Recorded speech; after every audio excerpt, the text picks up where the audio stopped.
Hum, Vendredi, dernière journée pour explorer cette thématique, c'est-à-dire le commentaire de Yogananda sur ce verset de la Bhagavad Gita que je relis encore une fois à celui, donc c'est chapitre 2 verset 10, à celui qui s'est lamenté entre les deux armées, le Seigneur des Sens, esquissant un léger sourire, s'adressa ainsi.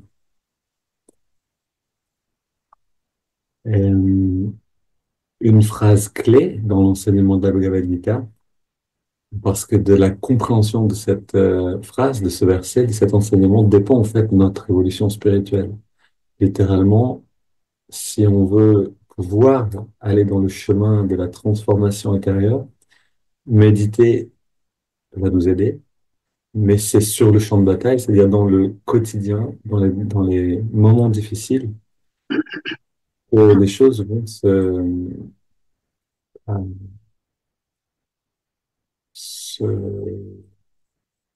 super, pas de micro, que les choses vont se décider. C'est-à-dire, est-ce qu'au moment où, au moment d'une difficulté, je peux justement retourner à l'intérieur. Alors, le Seigneur des Sens, ici on appelle Krishna le Seigneur des Sens parce que c'est justement au moment de l'émotion, c'est vraiment ça en fait, qu'est le mental. Le mental est un mouvement d'énergie auquel on s'identifie. Et donc, quand il y a un grand mouvement, il y a une grande émotion. Quand il n'y a pas beaucoup de mouvement, il y a un calme. Et c'est ce qu'on fait dans la méditation, c'est on va vraiment chercher une absence de perturbation. Cette image du lac avec les reflets de la lune est vraiment bonne. Parce que quand le lac est agité, le mental est troublé par des émotions. On ne peut pas bien voir, en fait, la lumière de l'âme qui se reflète dans le mental. Quand le, quand le lac est tranquille, on commence à voir cette lumière. Et donc, c'est en fait pour ça qu'on médite. Littéralement, on médite pour se préparer quand la surface de l'eau devient agitée, savoir la calmer à nouveau. On a besoin de savoir le faire en une respiration. On a besoin de le savoir faire très rapidement parce que c'est à ce moment-là, si on arrive à se détendre, c'est-à-dire à rentrer à l'intérieur et à calmer le mental, c'est à ce moment-là qu'on va pouvoir voir le, le Seigneur des sens, c'est-à-dire le divin en nous, esquisser un léger sourire. Et c'est drôle parce que la lune a ce léger sourire sur le visage et on a besoin de pouvoir regarder ce sourire à volonté, c'est-à-dire d'aller dans la perception de l'âme au moment où on en a besoin. Ici est le chemin spirituel. Le chemin spirituel, c'est pas seulement méditer un petit peu chaque jour, etc., ou de lire même des enseignements, mais c'est, comme le disait un maître bouddhiste, vous pouvez faire passer euh, recevoir tous les enseignements possibles, euh, apprendre les techniques de méditation les plus sophistiquées. La seule chose qui compte, c'est ce que vous pouvez passer à travers vos propres émotions. Et c'est là où les choses vraiment changent. C'est-à-dire, est-ce que quand la surface du lac est troublée, est-ce que quand je suis troublé, je peux revenir à l'intérieur et essayer de voir ce qui est juste? Et bien sûr, je ne pourrais pas aller dans un calme parfait en une seconde, au début, bien sûr.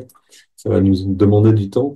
Mais si je peux aller vers un petit peu plus d'intériorité, je vais avoir ce moment qui est décrit dans la Bhagavad Gita ici, un moment où euh, cette conscience plus grande esquisse un léger sourire.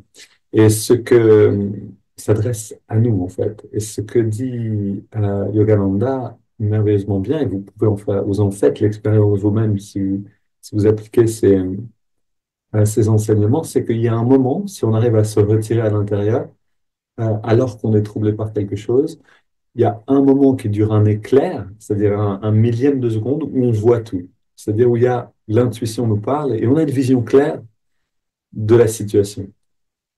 Et on sait pourquoi est-ce qu'on a besoin d'aller dans telle ou telle direction. Ce moment est précieux parce que c'est celui-là qui va nous donner la force de traverser cette difficulté. Donc, on est dans la difficulté, on s'intériorise, un flash d'intuition, ok, parce qu'on est à l'intérieur, et là on voit clair. Et ensuite, on a besoin d'agir. Le flash disparaît, bien sûr, on retourne dans l'obscurité, on retrouve notre difficulté, notre tristesse, nos émotions, notre colère, quelle que soit l'émotion qui nous agite. Mais on a vu clair, et c'est cette vision claire qui va nous donner la force d'avancer jusqu'au bout, malgré cette tristesse. Donc, là, j'ai dit tristesse en particulier parce que c'est les mots de Yogananda ici qui dit euh, lorsque l'esprit demeure neutre, témoin du combat entre la maîtrise de soi et les désirs des sens, il ressent une forme de tristesse. Ok, donc on est encore en train de décider à investir notre énergie dans la bonne direction. On est entre les deux, donc on est neutre d'une certaine manière, on n'est pas encore complètement engagé. Et là, on voit qu'il y a ce combat qui va se faire et on est dans une forme de tristesse parce qu'on sait, on sent qu'on doit renoncer à quelque chose qui nous appartient par habitude pour quelque chose de plus grand. Mais on n'a pas encore la richesse qui va venir quand on prend quand on choisit ce qui est plus grand. Donc il y a cette forme de tristesse. Si on ne sait pas que la tristesse est nécessaire et passagère, euh, elle nous déborde en fait, elle nous emporte avec elle. Et donc on se retrouve naturellement à retrouver le moyen de faire partir cette tristesse qui va être notre comportement habituel. Mais c'est une manière en fait de repousser l'évolution spirituelle. C'est-à-dire on retourne dans un schéma qu'on connaît, on compense la tristesse avec quelque chose, une action, avec une manière de faire. Alors, je parle de tristesse, mais on peut appliquer ça finalement à toutes les émotions et à toutes les situations, bien sûr. Et c'est ça qui est intéressant.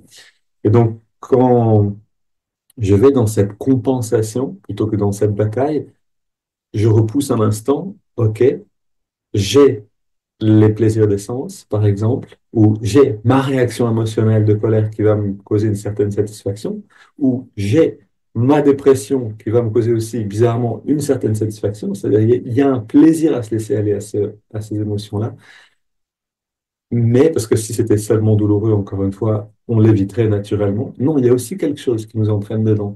Donc j'ai ma satisfaction empoisonnée temporaire, mais ensuite je retombe bien sûr un peu plus bas. Et donc on a besoin de développer la force d'aller à contresens. Et cette force va venir si on sait.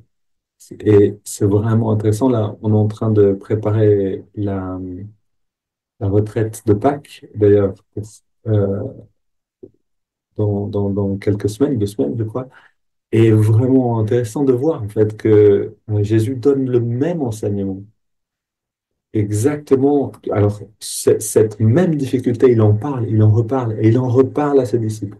Parce que si on n'a pas compris ça, littéralement, on ne va pas pouvoir avancer. C'est-à-dire, si on ne sait pas qu'il y a un moment de difficulté qu'on va devoir traverser en acceptant qu'on se sente down, triste, déprimé, pas content, pas, en colère contre la vie, mais qu'on a besoin d'agir malgré tout à contresens de cette émotion. On a besoin de l'endurer et d'agir à contresens. Et là, les choses peuvent passer. Et là, on peut commencer, c'est-à-dire les choses peuvent se passer, on peut commencer à avancer aussi.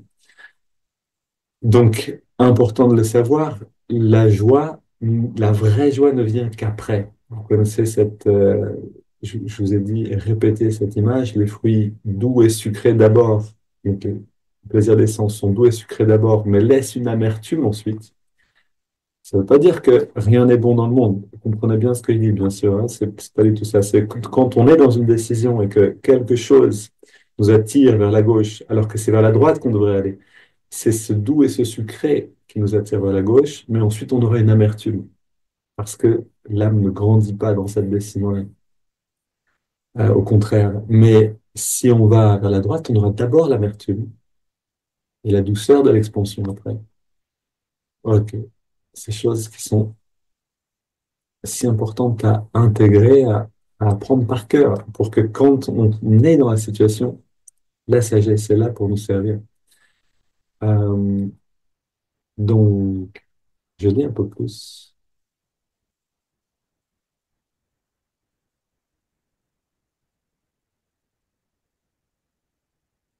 L'esprit n'a nul besoin de mots ni de cordes vocales, ça on l'a entendu hier.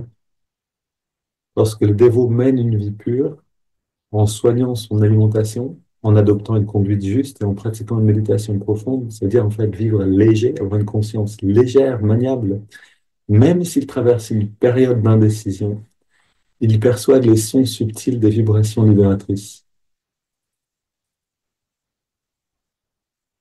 Parce que c'est cette conscience, c'est l'intuition qui libère. C'est parce qu'on voit tout d'un coup qu'on est renforcé. Dans l'état de conscience du Christ ou de Krishna, le dévot entend la voix de l'esprit résonner sous forme de paroles inspirantes, se déployant dans l'espace éthérique de son esprit. Les murmures du mental diffèrent de ceux de la conscience, tout comme les chuchotements de la conscience diffèrent de la voix de l'intuition. La voix du mental n'est que l'écho d'une pensée hésitante. La voix de la conscience, c'est celle du discernement et de la sagesse intérieure. Mais la voix de Dieu est celle de l'intuition infaillible. Toute prophétie naît de cette voix intérieure. La voix de l'esprit résonne à travers l'intuition du dévot.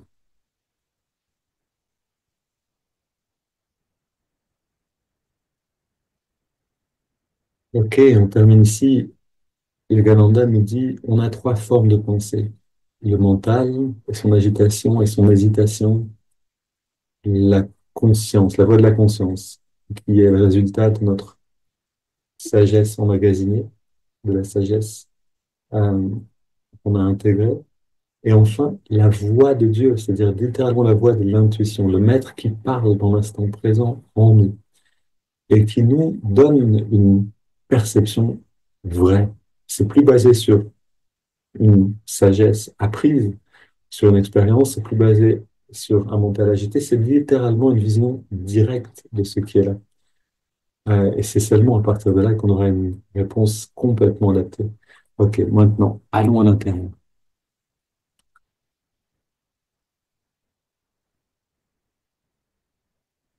Pas encore vraiment avec les 10 minutes, mais on va y arriver. Ok, grande inspiration. Expire. Voilà, je te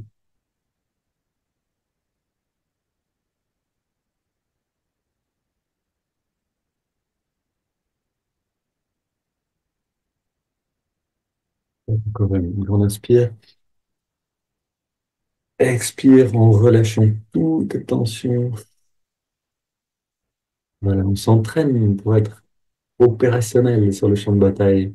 Je vais juste, et vraiment, j'ai testé la chose, testez-la aussi pour vous.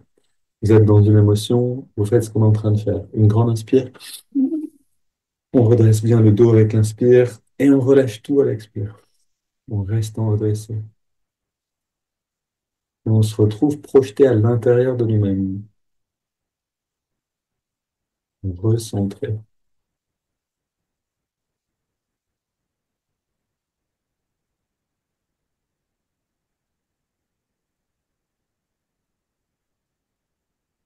Et si on peut percevoir la qualité de ce bien-être,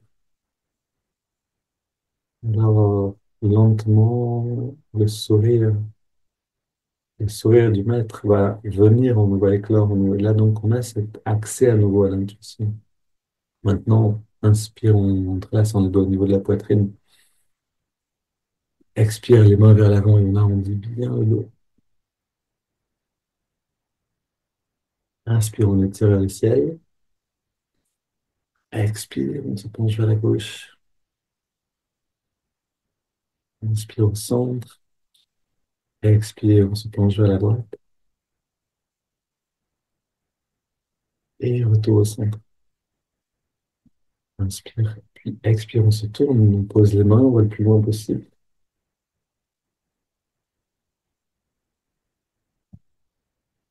Ok, on revient au centre, inspire vers le haut. Expire, on se tourne pardon, vers la droite.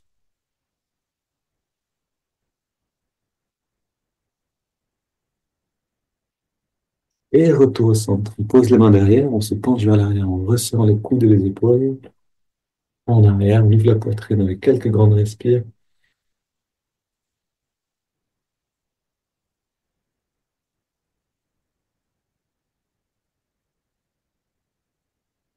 Et on revient au centre, les mains sur les cuisses, paumes vers les selles.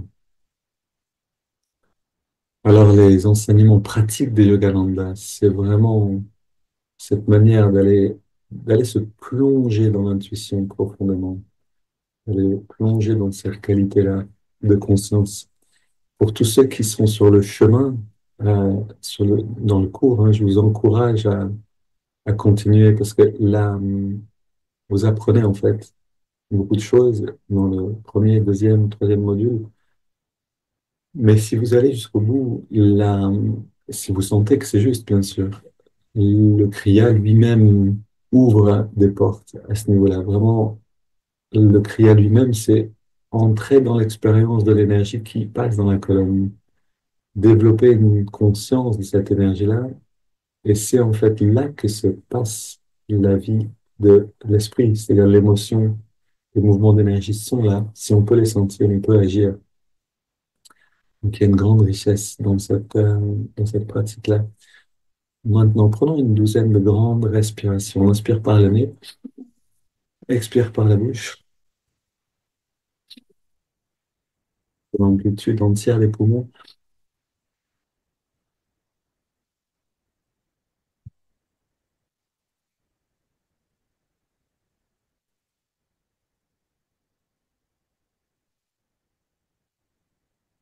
Une dernière, déjà, c'est de saturer le corps en énergie.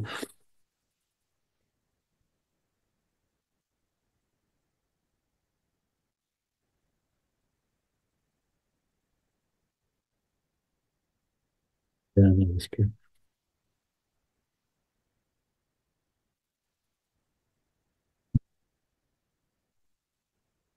On expire profondément et on inspire très lentement, très très lentement. Remplir bien tous les étages.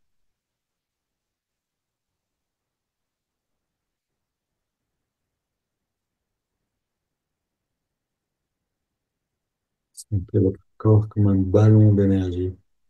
Gardez l'air dedans, détendez tous les muscles et on expire en laissant l'air sortir sans faire d'effort. On s'arrête de respirer quelques instants et on entre dans, dans ces sensations subtiles. On entre dans le sourire du Seigneur des Sens.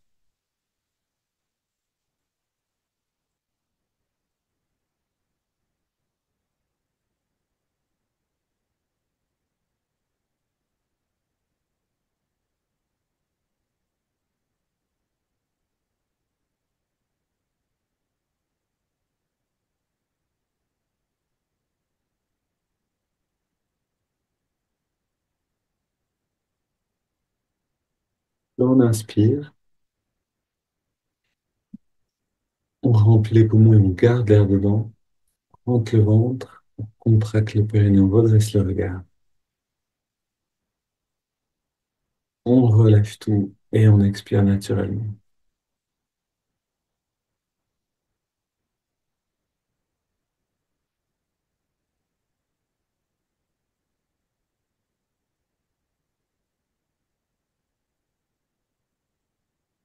On laisse le corps respirer et on ressent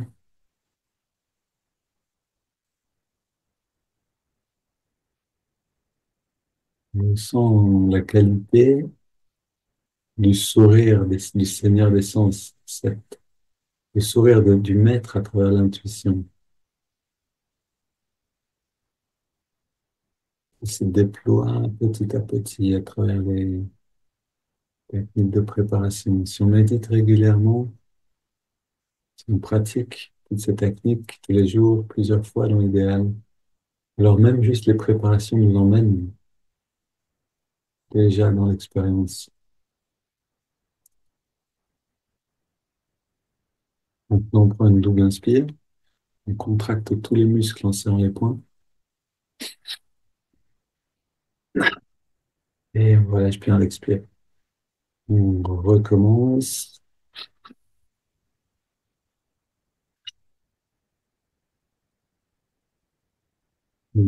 Troisième et dernière.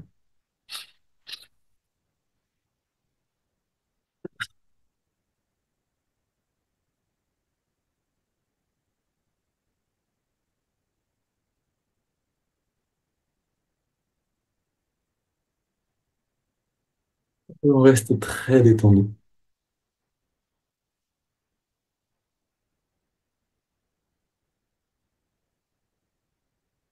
Quand, quand les désirs, quand les plaisirs piquants, les désirs des sens, les plaisirs des sens sont piquants, littéralement, ils envahissent notre conscience. Mais si on peut, avec ces techniques, revenir dans les plaisirs de l'esprit, de l'âme,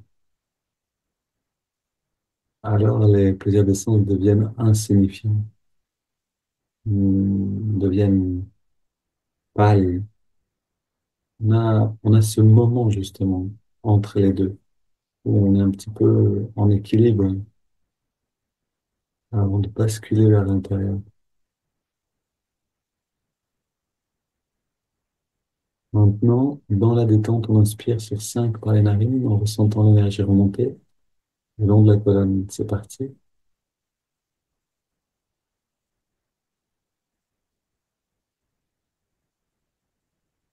On garde l'air à l'intérieur et on concentre l'attention dans la frontale. Puis on expire lentement. On sent un rayonnement de félicité à travers le corps. C'est l'âme qui devient palpable. On inspire à nouveau.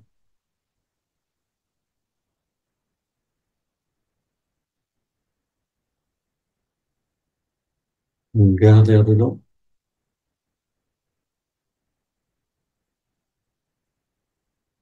et on expire.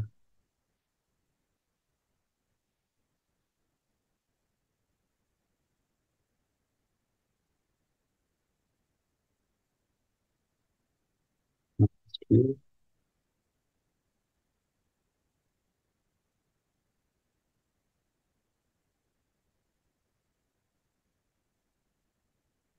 On retient le souffle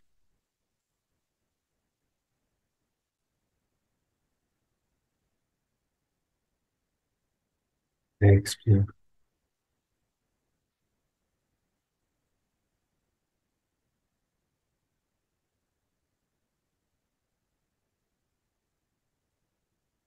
On inspire.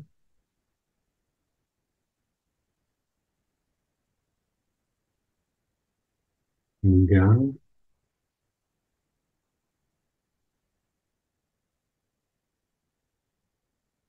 et on expire.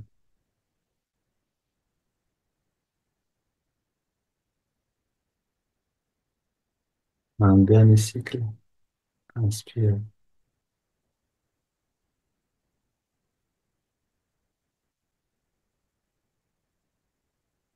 On retient.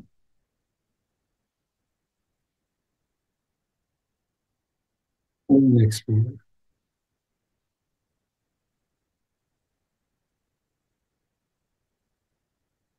Et puis on prend une grande inspiration et on laisse l'air aller et venir. C'est le corps qui respire.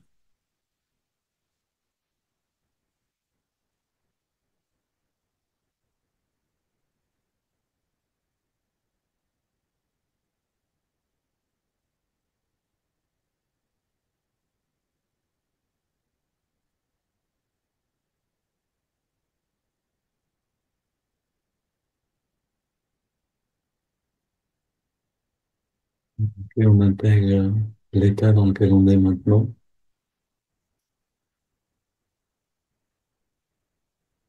On essaie de ne pas le troubler en renonçant au mouvement et On l'approfondit en détendant le corps.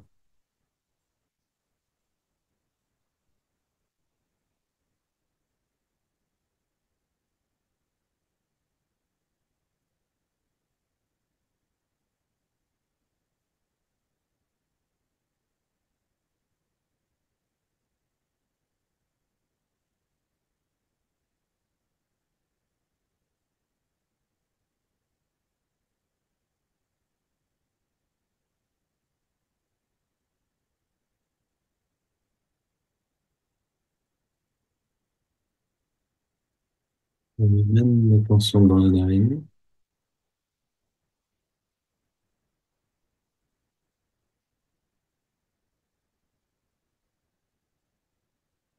On met l'attention dans le cœur.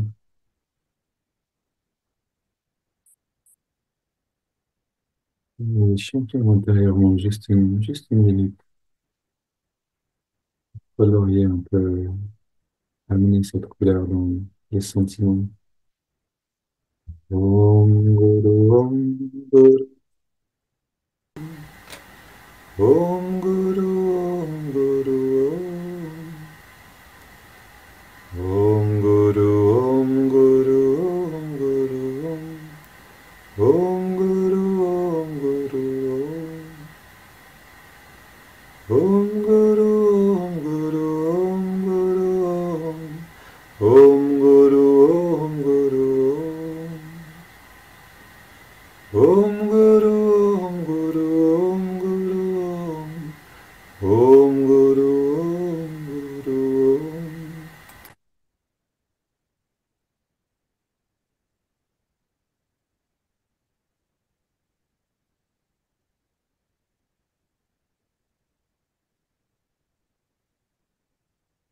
Maintenant, on amène l'attention dans les narines et on ressent la fraîcheur de l'inspire, la tiédeur de l'expire à l'endroit où on sent l'air de mieux.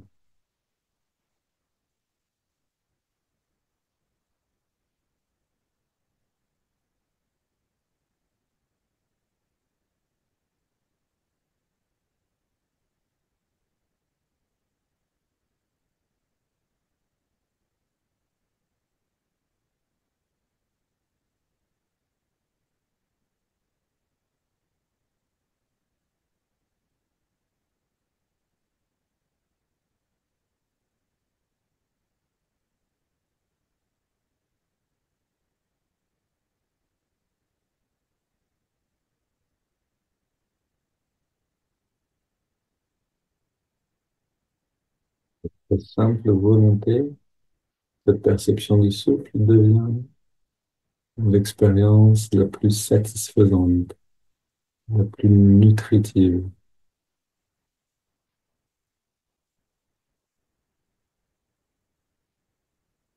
la plus captivante.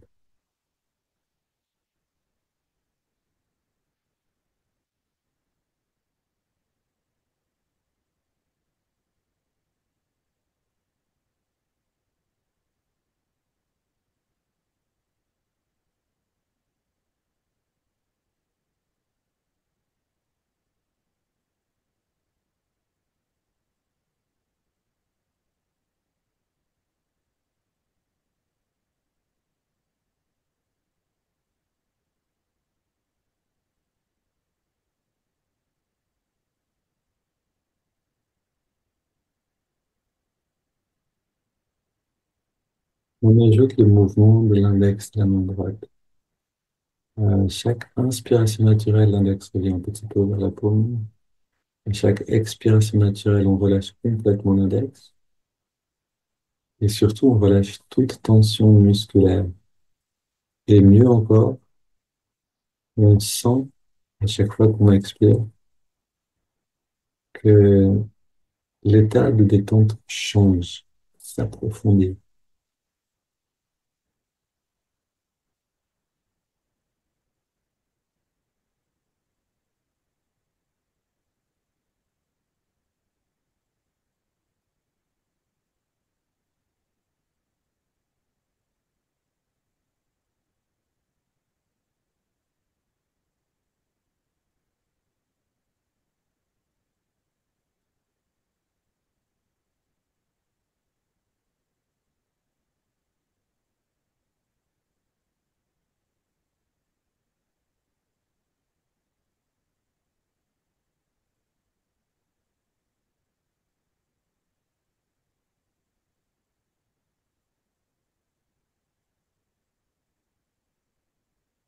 Médite le mantra Hong So. Hong accompagne l'inspire et So accompagne l'expiration naturelle. Et si je suis à l'aise avec cette pratique, alors pendant l'inspire, Hong, je ressens tout sentiment d'identité. Et pendant l'expire, So, je laisse ce sentiment d'identité se dissoudre dans ce qui est. Si ça fait trop, rester avec l'observation du souffle, le mouvement des doigts et le mantra.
On peut avancer à petits pas, on peut avancer à grands pas.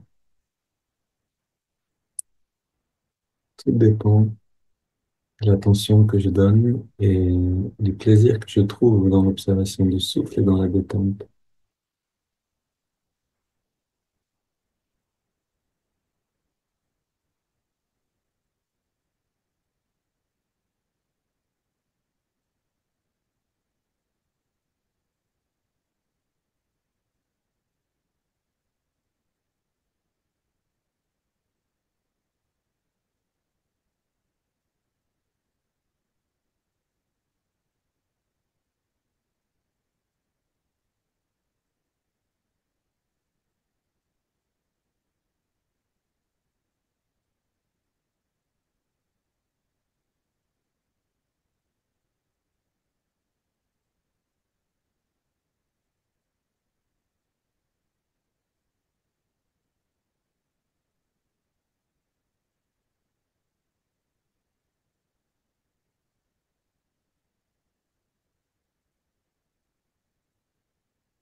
cette pratique de concentration.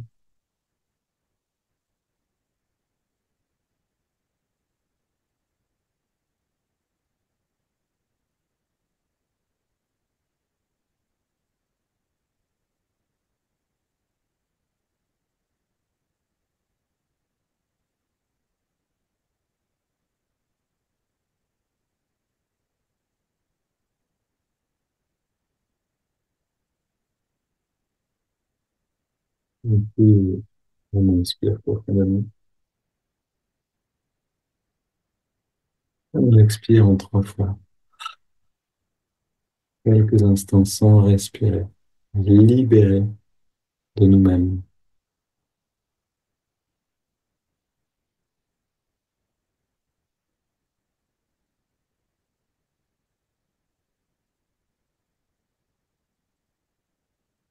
On laisse le corps respirer de nouveau.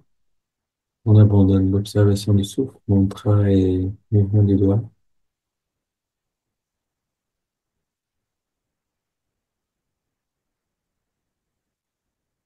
On ressent ce qui est là.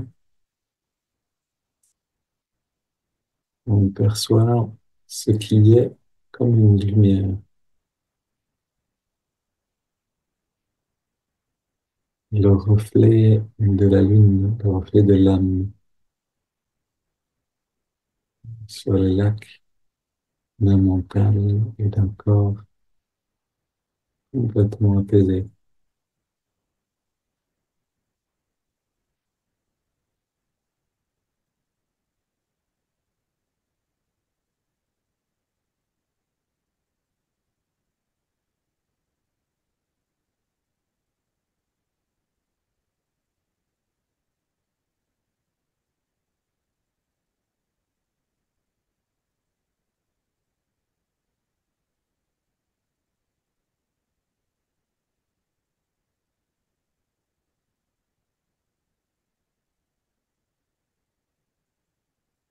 On veille à garder un lac complètement calme. Si vous sentez des tensions venir dans les jambes, dans les bras, dans les mains, on les relâche patiemment.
Encore dans cette sphère-là, dans cette qualité, on se familiarise. On a besoin d'apprendre à vivre toujours dans cette qualité-là, dans cette conscience. On médite une fois, et on essaie une deuxième fois. Quand ça fonctionne, peut-être une troisième fois dans la journée. Et des petits moments de retour. Et petit à petit, ça devient une nouvelle version de nous-mêmes. Soit une belle journée. On se retrouve pour ceux qui veulent demain à 9 heures pour un satsang.